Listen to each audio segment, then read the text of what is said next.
Assalamualaikum warahmatullahi wabarakatuh. Perkenalkan, nama saya Airin Karunia Lara. Saya perwakilan dari SMA ITB HBS Bontang. Nah, pada hari ini saya akan menceritakan kisah tentang perjuangan Fathahillah dalam melawan Portugis di Sunda Kelapa.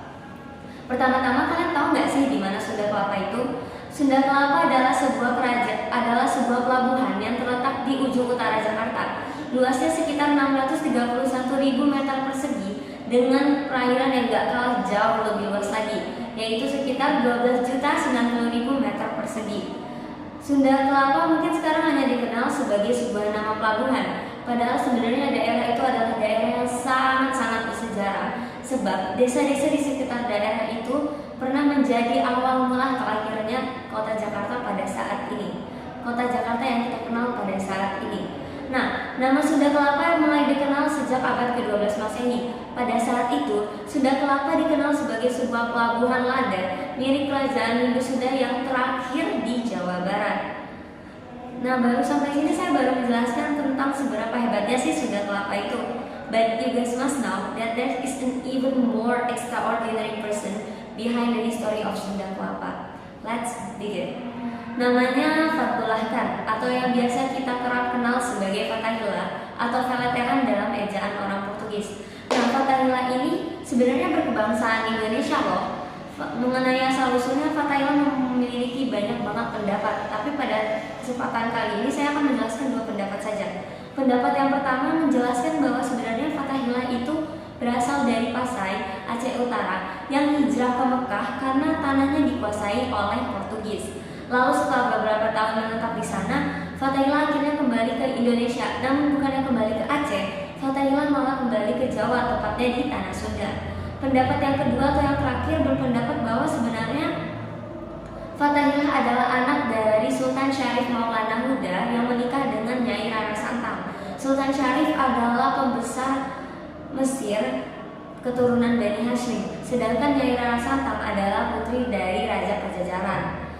Nah, sekarang mari kita mulai ke ceritanya. Cerita bermula pada tahun 1513. Pada saat itu, Portugis pertama kali datang ke Sunda Kelapa di bawah pimpinan De Alvin. Mereka bertujuan untuk mencari peluang perdagangan rempah-rempah di barat. Sebab dari Melaka, mereka mendengar bahwa katanya Sunda Kelapa ini merupakan pelabuhan lada utama di kawasan itu.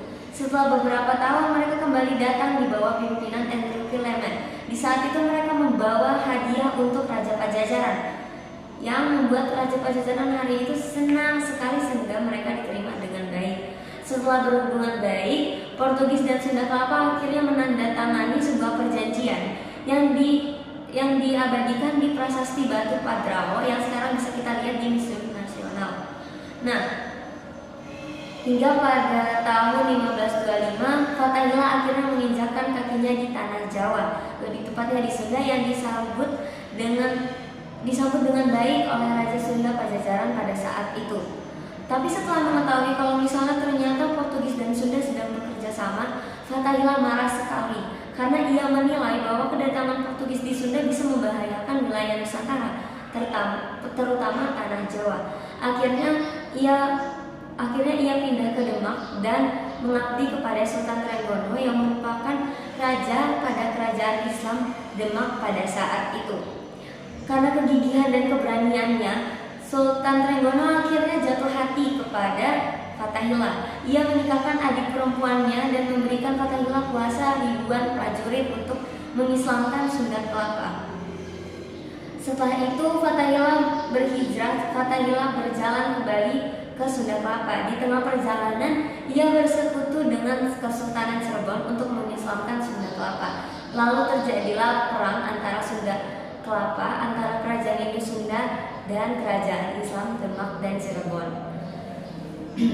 Pada saat yang bersamaan, di tahun 1527, Portugis kembali datang ke Sunda Kelapa untuk membangun benteng yang sudah mereka janjikan. Nah, pada saat sampai di sana ternyata Sunda Kelapa sudah dikuasai oleh Kerajaan Islam Cirebon dan Demak yang diketuai oleh Fathahillah. Akhirnya saat berlabuh, mereka tiba-tiba diserang dan dikalahkan oleh Fathahillah.